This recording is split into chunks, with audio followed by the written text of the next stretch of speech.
क्यों कहा जाता है इसे भारत की पहली गुफा?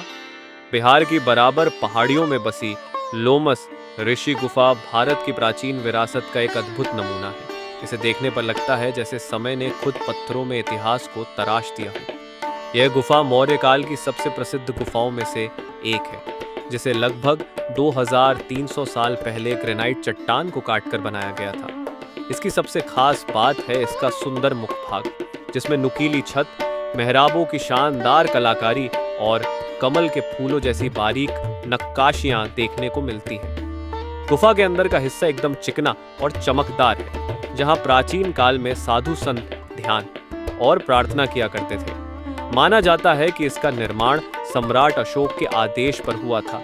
वही अशोक जिन्होंने कलिंग युद्ध के बाद बौद्ध धर्म अपना लिया था। इसलिए यह गुफा भगवान बुद्ध की शिक्षाओं और शांति के संदेश की प्रतीक मानी जाती है। लोमस ऋषि गुफा की सबसे अनोखी बात है इसकी प्राकृतिक ध्वनि की। जब कोई अंदर मंत्र या प्रार्थना करता है तो उसकी आवाज दीवारों से टकराकर ऐसी प्रतिध्वनि पैदा करती है कि पूरा माहौल आध्यात्मिक लगने लगता है। शायद यही वजह थी कि यह गुफा ध्यान और साधना के लिए सबसे पसंदीदा जगहों में से एक रही है। इतिहासकारों का मानना है कि यह सिर्फ एक ध्यान स्थल नहीं, बल्कि मौर्य साम्राज्य के राजनीतिक और धार्मिक नेताओं की बैठक का स्थान भी थी।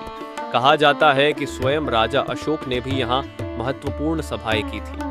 गुफा के अंदर मिले शिलालेख इसका प्रमाण देते हैं। आज यह गुफा भारतीय पुरातत्व सर्वेक्षण के अंतर्गत एक संरक्षित धरोहर है और हर साल हजारों लोग यहाँ इतिहास, कला और अध्यात्म का संगम देखने आते हैं। जब आप लोमस ऋषि गुफा की सीढ़ियां चढ़ते हैं और उसके अंदर कदम रखते हैं तो ऐसा लगता है मानो आप हजारों साल पुराने भारत के गौरवशाली अतीत में पहुंच गए हों।